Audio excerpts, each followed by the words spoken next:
Bom, já há alguns domingos eu tenho ministrado uma série de mensagens que eu intitulei como ingredientes, como fatores que eu considero importante para vivermos uma vida plena. Separei alguns, é verdade, e todo o culto eu tenho feito um rápido resumo disso e feito uma aplicação do novo tema. Hoje eu vou falar do aprendizado, de como a vida espera que nós venhamos aprender, quer com os nossos erros, quer com os erros dos outros. Mas é muito importante que sejamos bons observadores do que dá certo, do que dá errado, porque pessoas que não são capazes de reconhecer erros, são capazes de repetir esses erros, trazendo para si prejuízos altíssimos. Então, a primeira mensagem, eu falei que os primeiros ingredientes, na verdade eu acabei dividido em dois, falei da importância da fé. O justo viverá da fé. Sem fé é impossível agradar a Deus. A fé torna tudo possível, não realizável, possível. Não é porque é possível que vai se realizar. Nós temos que entender que Deus, Ele é soberano. Falei da claridade, da clareza, de Deus criando luz. Expliquei para a igreja que toda vez que há uma boa luminosidade, a velocidade pode ser maior. Todas as vezes que há luz, que há esclarecimento, que há conhecimento, a segurança é maior. Que todas as vezes que nós estamos debaixo da luz, podemos fazer as coisas mais bem feitas, de uma forma mais segura e de uma forma mais rápida. Todas as vezes que não há luminosidade, nós somos obrigados a diminuir, porque se aumentarmos a velocidade, aumentamos os riscos. E mostrei isso na minha primeira mensagem. Na segunda eu falei sobre governo, sobre a importância de administrarmos as nossas emoções, de como se tornar um bom governante de si mesmo, de olhar e ver o que a Bíblia promete para aqueles que estão governantes. Deus disse a Caim: o pecado está do lado de fora, buscando uma maneira de governar você, mas a você cumpre assumir o governo. Falei sobre pessoas na terceira mensagem e mostrei que não dá para viver só em elas, ainda que possa ser altamente perigoso viver com elas, mas é impossível viver sozinho. Você não planta normalmente o que você come. Tem uma série de serviços que você precisa, uma série que precisa de alguém para fazer. Então, quando você diz que não gosta de gente, é muito complicado.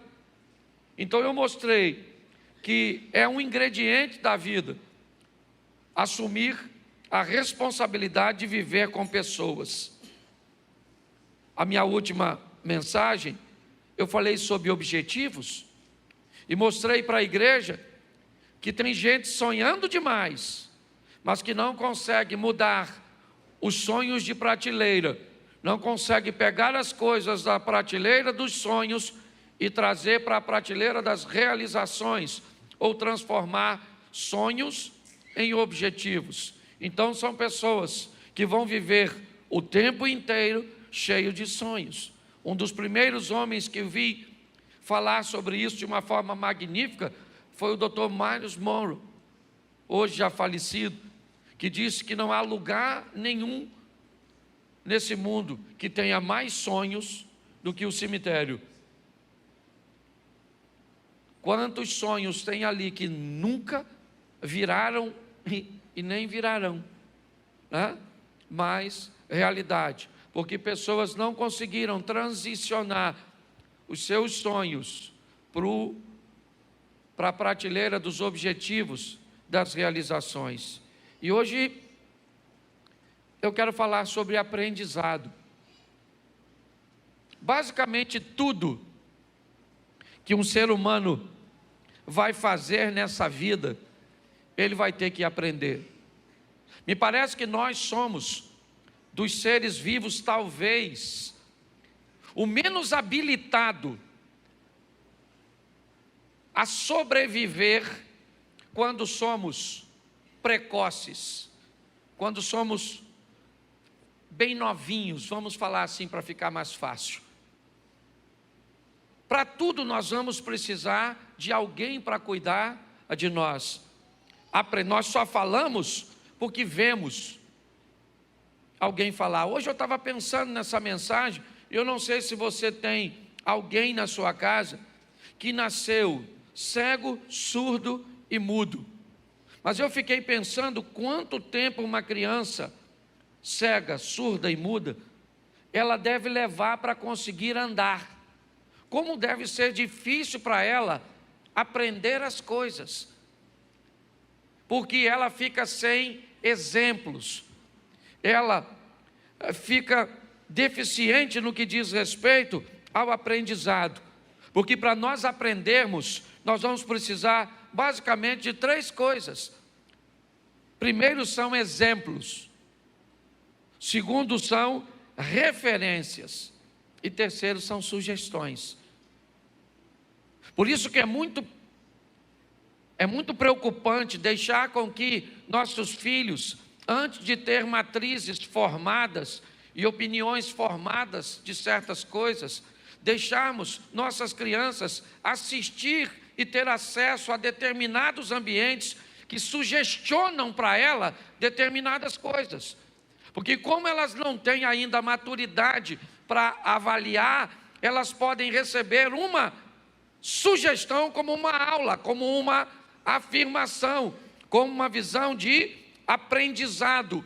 E você começa então a olhar para seu filho e diz: onde você está aprendendo isso?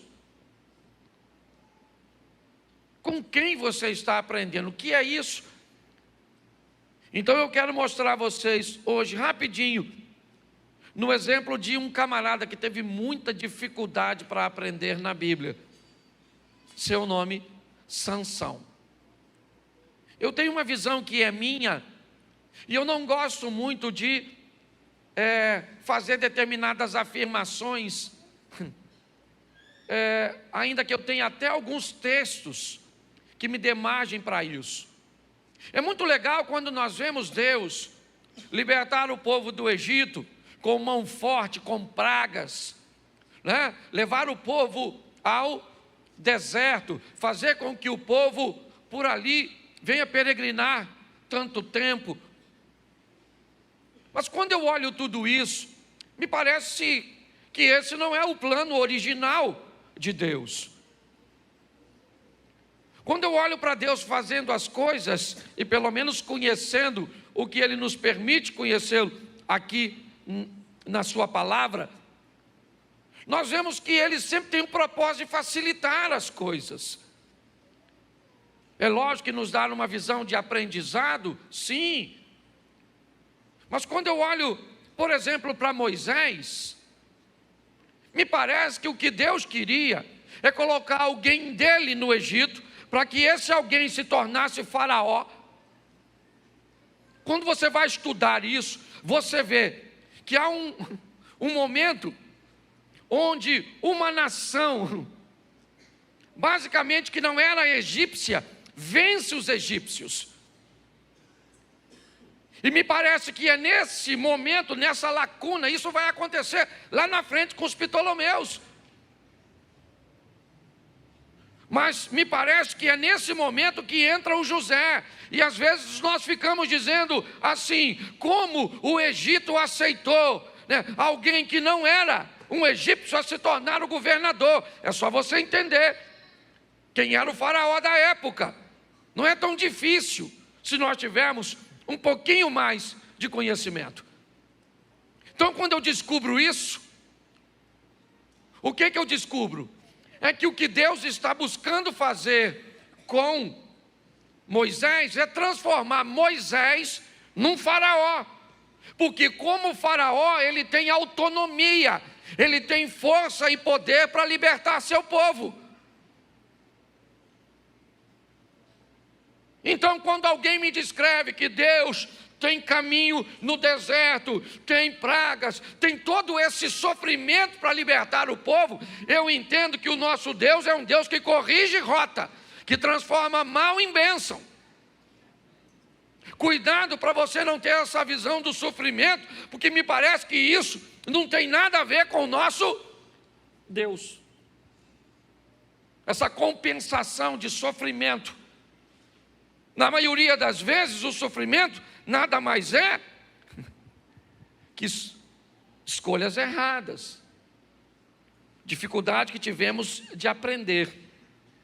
Então preste atenção, eu vou te dar alguns textos, esse culto é mais rapidinho. Bota para mim Juízes capítulo 14, verso de número 3. Preste atenção.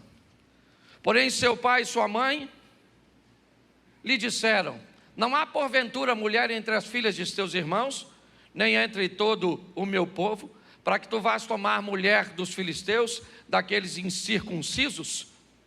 Disse Sansão ao seu pai: tomai-me esta, porque ela agrada os meus olhos. Preste atenção, porque esse moço é um moço que tem muita dificuldade de aprender as coisas. E se você também vai dizer para mim que Deus tinha plano de que esse camarada morresse cego, me perdoe, mas me parece que nós não servimos o mesmo Deus. Pelo menos nessa situação. Nós vamos olhar para essa situação e vamos ver que esse camarada está recebendo uma instrução de alguém que tem mais experiência do que ele, de alguém que tem mais vivência do que ele. E o que os pais de Sansão estão dizendo para ele: olha, cara, você está buscando um tipo de relacionamento extremamente prejudicial. Não faz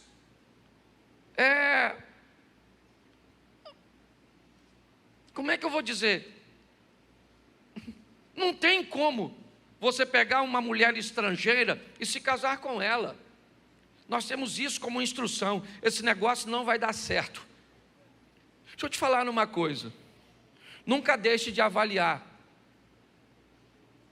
a experiência e os conselhos de todos. Não interessa de quem seja. Seja um bom observador da vida.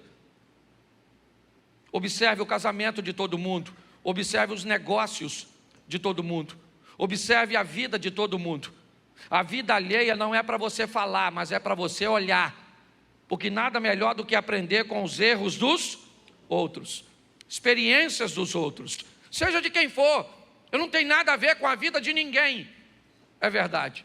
Mas muitas vezes eu olho para pessoas tomando decisões no que diz respeito a finanças, que me dão duas informações. Uma, eu devo agir do mesmo jeito porque é uma decisão assertiva, ou eu devo me esquivar desse tipo de comportamento porque isso vai me trazer prejuízo.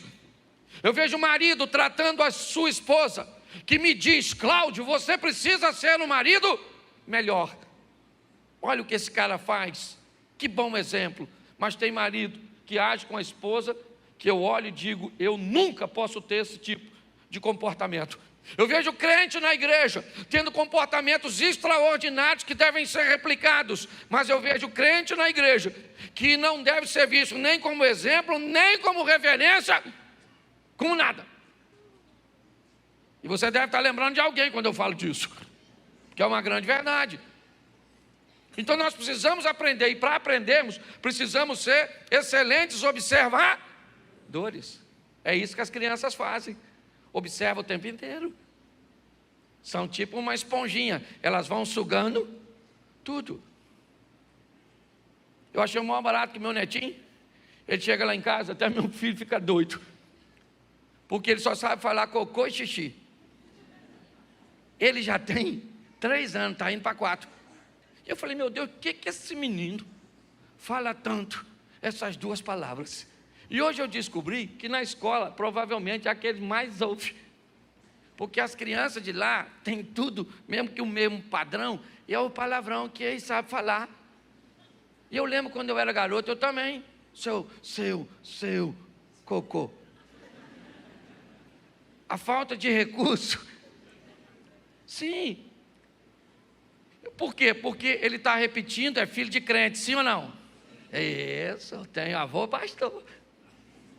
Mas estuda, entra na internet, e lá ele recebe os exemplos e as referências e as sugestões. Esse cara aqui, o Sansão, o pai dele falou: ai amigo, não se meta com essa mulher, que essa mulher é furada. Ele atendeu, sim ou não? Sim ou não? Então aprenda uma coisa. Você vai ter que aprender, ou você vai sofrer demais. Quanto mais rápido você aprende, mais fácil a vida fica. Ele resolveu não olhar para essa situação. Então preste atenção no que vai acontecer com esse mocinho que olhou uma mulher bonita. É o que o texto estava dizendo ali, mas tiraram, certo? Que ele gostou de olhar para a dona. Mas preste atenção na segunda coisa que vai acontecer com Sansão. Tem alguém aqui que não conhece Sansão? Levanta a mão, não sabe de que eu estou falando. Pode levantar a mão, que eu te explico quem ele é rapidinho. Todo mundo sabe, né? Pois é, aquele camarada que ficou careca, rasparam a cabeça dele, uma tal de Dalila, uma maluca lá. É esse mesmo, para você que está nos visitando e às vezes não sabe. Nós vamos aprender nesse texto agora, 14:6. Então o Espírito do Senhor se apossou dele, né, tão possantemente, que o fendeu de alto a baixo, como fende um cabrito, sem ter nada na mão. Porém, nem a seu pai e nem a sua mãe deu a saber o que tinha. Deixa eu te explicar, esse cara é um nazireu, ele é um homem separado. E a mãe dele foi ensinada, foi doutrinada de como ela deveria criar o Sansão. E passou para ele que ele não podia comer nada da vide, ele não podia comer uva, ele não podia tomar vinho, ele não podia nada. Ele é um camarada que não podia se aproximar de um defunto, nada. O texto diz, onde eu li aqui, é porque não dá para ler tudo, que um belo dia ele vem andando. E quando ele vem andando, um leão vem na direção dele. E ele pega o leão e mata o leão. Deus deu a ele, o Senhor deu a ele, preste atenção. Quem deu a ele a força para matar o leão foi, sim ou não? E ele matou o leão. Só que quando ele mata o leão, ele tem um problema, qual é? Ele se aproxima de um cadáver. Ué, pastor, mas espera aí. Sim, Deus deu a ele o poder, e ele então matou o leão, e agora ele acabou de ficar impuro. Ele não poderia se aproximar de um cadáver, a não ser se posteriormente passasse por um ritual de purificação. Tá bom. Só que o texto diz que ele mata o leão sem ter nada na mão, porém ele não diz nem para o pai e nem para a mãe o que tinha. E aqui ele começa mais uma vez a quebrar princípios. Deixa eu te dar uma informação que pode não ser muito agradável. Não quebre princípio hoje, porque o princípio vai quebrar você amanhã. Ah, mas Deus é misericordioso. É verdade, mas cuidado com essa quebra de princípios. Esse camarada agora acabou de quebrar um princípio que era para ter falado para o pai dele: pai, eu matei um leão. O pai ia levar o sacerdote, ia fazer o sacrifício da purificação, ele ia cumprir, ficava puro, sim ou não? Isso, mas ele fez? Não. Por quê? Eu não sei, eu não conheci esse cara pessoalmente. Eu só sei que me mostra que ele é um cara que tem muita dificuldade com regras, ele tem muita dificuldade com aprendizado, ele tem muita dificuldade com limites, e por isso ele vai sofrer muito na sua vida. Consequências drásticas, porque tem muito problema no que diz respeito à obediência, a estar dentro dos limites.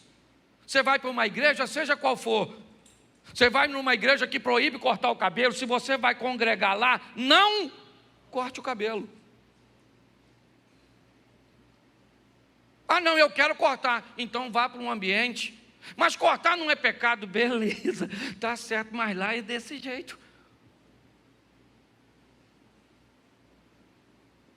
Nós estamos com muitas pessoas com dificuldades extremas de aprender. E pior, os desobedientes ficam no meio dos obedientes. E aí é um complexo, é tão complicado. Obediente no meio de desobediente, um pega a referência do outro, o outro pega a referência de um. Quando a gente vê, nós não sabemos se temos um bando de ovelha ou um bando de cabrito com ovelha. E pasmem vocês, para quem faz isso de uma forma correta no campo, se tem uma coisa que é boa, é ter cabrito no meio de ovelha. Quem cria sabe, porque pensa num bicho arrojado, é o tal do cabrito. O bicho sobe até em árvore. Ou seja, até os cabritos nós temos que aproveitar na igreja. Tem uns cabritinhos bons, eles vão para o inferno. Mas vai ajudar a turma a prosseguir. São gente arrojada, certo? Que vai à frente. Mas esse cara aqui, ele tem um problema sério. E presta atenção, põe o verso 8. Ele matou o leão, sim ou não? Sim ou não? Presta atenção nesse texto. Alguns dias depois, provavelmente meses depois, ok? Cuidado com essas expressões de dias. Faz bastante tempo que isso aconteceu. Ele volta para tomar a mulher. E ele aparta do caminho e vê o corpo do leão morto. E no corpo do leão havia um enxame de abelhas com mel. Lembra que quando ele matou o leão, ele quebrou um princípio, sim ou não? E agora ele vai quebrar outro. Não aconteceu nada quando ele quebrou o primeiro. Ninguém viu quando você fez. Passou despercebido. Quando a gente olha para aquela mulher de João capítulo 8, que está deitada na cama com aquele camarada que foi pego em flagrante, eu não tenho pena dela não. Porque ela sabia que não era para deitar com aquele maluco. E nem homem o cara era, que ele pulou a janela, vazou e deixou a dona seminua. Ela sabia, sim ou não? Sim ou não? Pois é. Quando você quebra um princípio, inevitavelmente ele vai vir atrás de você. O leão está morto, mas mesmo morto, ele prejudica o Sansão. Eu já falei isso aqui. O diabo, para ele, aquela ossada é local proibido, sim ou não? Sim ou não? Isso, mas o diabo é especialista em botar coisas doces em lugares proibidos. Em criar um ambiente cujo qual ele nos atraia, para nos derrubar, para nos vencer. É o tempo inteiro, nós estamos numa guerra nessa vida. É assim que funciona. Nós estamos numa batalha ferrenha. E quanto mais rápido aprendemos a lição, mais fácil podemos nos tornar, ou pelo menos ir para uma outra batalha, porque é assim que funciona, até nós saímos dessa terra. Nesse momento, esse camarada, ele vai lá, pega ali, sabe aquele mel que está ali? Ele pega o mel, leva para o pai e a mãe dele, dá para o pai e a mãe comer e não avisa de onde tirou. Esse é o Sansão. Ele tinha muita força, é verdade, mas me parece que a força dele estava no lugar errado. Porque ele só fazia besteira. E com as besteiras que ele foi fazendo, quebrando um princípio atrás do outro, eu achei que ele iria aprender depois disso. Mas ele não aprende. Coloque para mim o capítulo 14, o verso 18. Põe o verso 18 desse mesmo capítulo, por favor. Isso. Disseram, pois, os homens daquela cidade ao 7º dia, antes do sol, antes do pôr do sol: que coisa é mais doce que o mel, e que coisa há mais forte que o leão? E olha a resposta de Sansão. E ele lhes disse: se vós não lavrasseis com a minha novilha, nunca tereis descoberto o meu enigma. Preste atenção. Ele deu uma charada para os filisteus, e eles não conseguiram resolver. Sabe o que eles fizeram? Foram na mulher dele, aquela garota que ele queria casar, que o pai disse não casa, e que ele disse que queria casar. Os filisteus foram lá na menina e disseram para ela o seguinte: você trata de descobrir o significado do enigma, porque esse estrangeiro veio aqui para envergonhar a gente, e se isso acontecer, nós vamos matar você e sua família. Aí ela ficou chorando o tempo inteiro, e é por isso que ele está dizendo: se vocês não convivessem com aquela mulher que eu estou gostando dela, vocês nunca teriam descoberto. O que ele está vendo é que a vida está dizendo para ele que todas as pessoas que ele inclui na vida dele estão o levando à ruína. O que a vida está tentando dizer para o Sansão é o seguinte: cara, seja mais criterioso, seja mais seletivo. Aí você quer para fazer, talvez você conheça bastante o texto, você vira para mim: mas pastor, o texto está dizendo que o que eles não sabiam é que Deus estava querendo que Sansão iniciasse a libertação dos filisteus desse jeito. Então você está querendo me dizer que Deus criou os princípios e mandou Sansão quebrar para que as coisas aconteçam? Tem alguma coisa de errado nisso. Não. Para ele realizar seu propósito, não precisava desobedecer a Deus. Não. Ele tinha que aprender as lições, e ele tinha muita dificuldade com isso. Quando nós olhamos para isso, nós vemos que a vida está dizendo para ele: rapaz, essa mulher não é para você. Ele aceitou isso, sim ou não? Não. Então bota o verso 19. Então o Espírito do Senhor se apossou dele, ele desceu aos asquelonitas e matou deles 30 homens, tomou suas vestes e deu as mudas de vestes ao que declararam seu enigma. Dá uma olhadinha para o topo do texto e diz: quem é que deu força para ele para resolver seus problemas? Quem foi? Deus deu a ele, o Espírito do Senhor, certo? Deu a ele força para resolver seu problema, sim ou não? Então, mais uma vez, o leão veio e Deus deu força a ele, ele matou o leão, sim ou não? Continuou fazendo besteira? Sim. Então, mesmo ele fazendo besteira, está o texto dizendo no verso 19, que o Senhor deu a ele condições, e ele, foi lá e matou e pagou uma dívida. Esquece ali a história de matar os outros. O propósito da mensagem é dizer: Sansão fez mais uma besteira e Deus foi mais uma vez misericordioso. A providência de Deus, mais uma vez, foi com ele. Mas capítulo 16, verso 1. 16, 1 de Juízes. Coloca para mim, por favor. E foi Sansão a Gaza, e viu ali uma mulher prostituta, e entrou a ela. Pô, cara, tá ruim de lidar com Sansão. Pô, pensa num cara para fazer besteira. Sim ou não?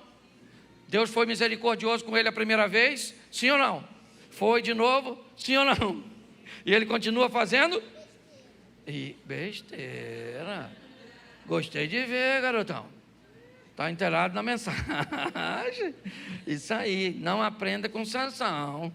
Pelo menos de forma, aprenda o que não fazer com esse cara.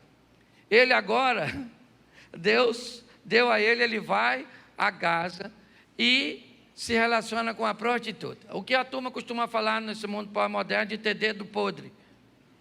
O Sansão tinha muita dificuldade com isso. Sabe aquela outra mulher, deu uma confusão desgraçada, depois você vai ver que eu só posso falar no segundo culto que tem mais tempo. Sabe aquela outra maluca? Mataram a maluca, deu uma confusão desgramada, pensa numa tribulação. Por causa da vida do cara. Agora, no capítulo 16, no verso 4, depois disso aconteceu que se afeiçoou uma mulher do vale de Sorek, cujo nome era Dalila. Terceira mulher do Sansão. Quebra princípio, escolhe gente errada, não fala, não quer ser purificado, esconde as coisas. Esse é o Isso. Você acha que o Sansão está longe da gente? Está nada. Sansão está mais perto da gente do que a gente imagina. Na maioria das vezes a vida está nos dando lições para nos fazer pessoas melhores e nós estamos negligenciando as lições que ela nos trazem. A história de Dalila eu nem vou ler porque a maioria conhece. Os filisteus chamam Dalila e diz: você precisa enganar o Sansão. E ela fala: Sansão, sua força vem da onde? Eu não acredito que a força do Sansão vem do cabelo. Eu não acredito, não tem texto bíblico que diz que a força dele vem do cabelo. Estava assim de Nazireu, cabeludo, e que não tinha a força do Sansão. A força do Sansão estava na comunhão que ele tinha que ter com, e que ele jogou fora. A Dalila falou: fala para mim. Ele falou: me amarra com as cordinhas. Se me amarrar com as cordinhas, aí eu perco a força. Amarraram com as cordinhas. E a Dalila gritou: vem o filisteu. Ele arrebentou a corda. Se fosse tu, ô Dalila, de onde veio essas cordas que me amarrou? Você é louca? Tu me dedurou. Não é Deus falando para o Sansão: Sansão, isso é uma tralha. Essa mulher é ruim, tu está numa furada, Sansão. Mas ele escutou? Sim ou não? E amarrou ele, depois você lê, que está lá, não precisa falar tudo. Amarrou, e aí a Dalila falava: está vindo os filisteus. Até que Deus falou: não dá para andar com Sansão não. Chega, Sansão. Quem já está careca sou eu, com meus cabelos já caíram. Porque tem uma hora que Deus diz: chega. Aprenda isso, porque a hora que Deus falar que chega, o pecado vem à tona. A vergonha vai vir. Mas eu aprendi uma coisa com Deus: Ele avisa antes, Ele dá chance antes, Ele é longânimo, Ele é benigno, Ele é bondoso. Ele não quer expor ninguém, mas Ele vai dando uma chance para o Sansão, vai dando uma chance para o Sansão, vai dando uma chance para o Sansão, vai dando uma chance para o Sansão. O Sansão falou: se cortar meu cabelo. A Dalila falou: sério? Então neném. Neném. E o Sansão dormiu. A Dalila falou: pode ser mentira, porque já mentiu. Mas corta o cabelo dele. Raspou, sim ou não? Sim ou não? Raspou. Aí ele estava soltinho, ó, tinha nada amarrando. Dalila falou: Sansão, vem os filisteus. Ele falou: caraca, não sei como é que o cara que tem um cabelo tão grande não notou que está careca.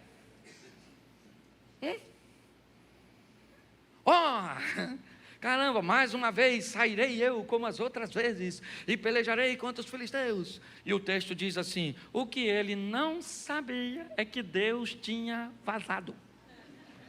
Sabe, aquele Espírito do Senhor que se apossava dele, não se apossou, e ele agora estava, e aí chegou os filisteus. Pegou o Sansão, careca, por isso que eu botei cabelo. Entendeu? Foi. Sansão estava fraco, sim ou não? Porque estava sem isso. A força dele estava no cabelo? Não. Por que não estava no cabelo? Porque, preste atenção, ele foi vazar os olhos dele, ficou cego, porque Deus tinha um plano, que ele ficasse cego. Porque Deus queria que ele ficasse cego, sofresse, fosse humilhado, ficasse empurrando as coisas, sabe, para humilhar o Sansão. Foi isso? Esse não é o Deus que nós servimos, sim ou não? Não. O que o Sansão tinha que saber é que ele precisava de mais força no governo de sua vida, lembra na segunda palestra?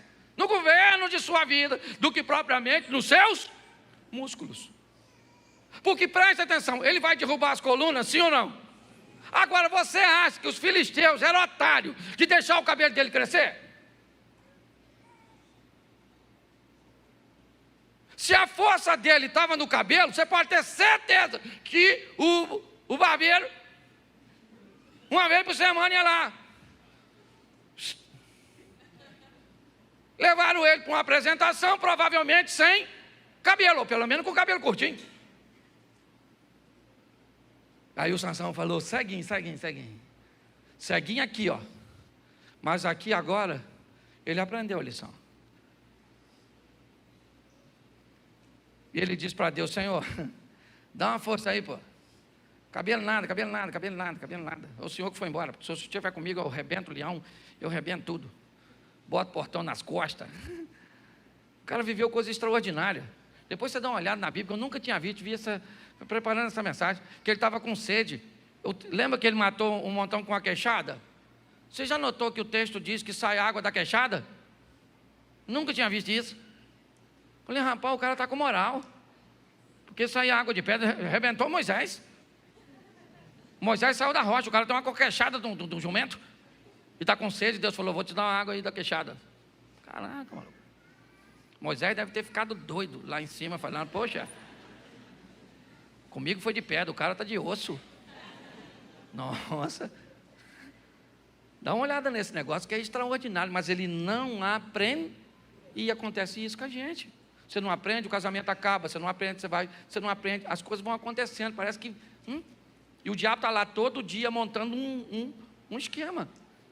Ele está lá falando com Deus: Senhor, me dá força, me dá força, me dá força, me dá força. Eu não tenho cabelo, mas eu quero a tua. E a força veio. Ah, mas Sansão se suicidou. Não sei. Ele estava cego? Será que ele sabia que os troços iam cair em cima dele? Não sei. Porque tem gente que gosta de botar os outros no inferno. Ah, ele suicidou. Sansão foi para o inferno. Vai encontrar com você lá quando você for. Fica julgando os outros. Eu não sei. Até a postura de suicídio, gente, depende muito de cultura. Você vai ver os filmes dos romanos, sempre quando alguém estava envolvido em alguma coisa errada, certo? Você pode pegar, deixavam uma adaga do lado do indivíduo, ao invés de matá-lo. Porque havia algo naquilo. Quando o indivíduo tirava a própria vida, os japoneses ainda, né? Mesmo que não seja os modernos, mas ainda mantém uma cultura bem próxima disso, que ao tirar a própria vida por um motivo nobre, ok? É como se tudo aquilo que você fez de errado fosse pago, e sua família ainda é honrada com o seu posicionamento, com a sua ação. Não estou defendendo aqui o suicídio dele não, pelo amor de Deus, não é nada disso. Eu só estou querendo mostrar a você que ele levou muito tempo para aprender, e não precisava viver tanta humilhação. O que Deus está querendo dizer para mim e para você hoje é: nós estamos numa escola, onde eu posso olhar a vida do meu pai, a vida do meu vizinho, eu posso olhar a vida dos outros hoje, e dizer: eu quero isso para mim ou não quero isso para mim. Eu tenho que entender que todas as vezes que eu quebrar um princípio de Deus, não interessa se as pessoas gostam ou não. E preste atenção, porque era um princípio do Sansão, não era nem pecado. O que demonstra que você, Abner, tem coisas que você não pode fazer e eu posso, porque são coisas íntimas entre você e Deus, e ele não. Eu não tenho problema com mulher que diz para mim assim, ó: eu não posso botar calça comprida, porque Deus falou comigo que eu só posso usar vestido de saia. Beleza, Deus falou contigo, manda bala. Porque o que ele tem com você, talvez ele exija de você esse tipo de comportamento. Nós precisamos aprender o mais rápido possível. Aprenda com o exemplo. A Bíblia diz que há sabedoria na multidão dos conselhos. Aprenda, nem sempre alguém vai te aconselhar com palavras, vão te aconselhar com exemplos, e você vai olhar: caramba, olha o que aconteceu com aquele cara e com aquela menina, com o tipo de pessoa que ela, o que ela fez? Ela te deu um conselho. Olha o camarada que botou dinheiro nesse tipo de investimento, o que aconteceu, o que ele fez? É a vida te aconselhando. Se é para fazer, se não é para fazer, é assim que funciona. Todas as vezes que quebramos isso, nós vamos sofrer danos lá na frente. Mas quem é que está junto de nós? A misericórdia de Deus. Só que ele é misericordioso, mas é justo. Deus é amor, mas também é fogo consumidor. Não dá para brincar com ele. Então, na maioria das pessoas que eu aconselho, e eu termino aqui, quando elas me mostram sua história, eu tenho muita dificuldade de ver o diabo. A maioria das pessoas que me procuram, o diabo não está presente. Ele é apenas um oportunista, que me parece aproveitou uma negligência. Quando você não quis aprender, ele disse, então eu entro em cena e sou capaz de ajudar essa pessoa a fazer um pouco mais de mal para ela. Vamos sair daqui hoje, irmãos, olhando o exemplo desse cara, o Sansão. Não precisa ser desse jeito. Pode ser mais fácil. Coloque isso no seu coração.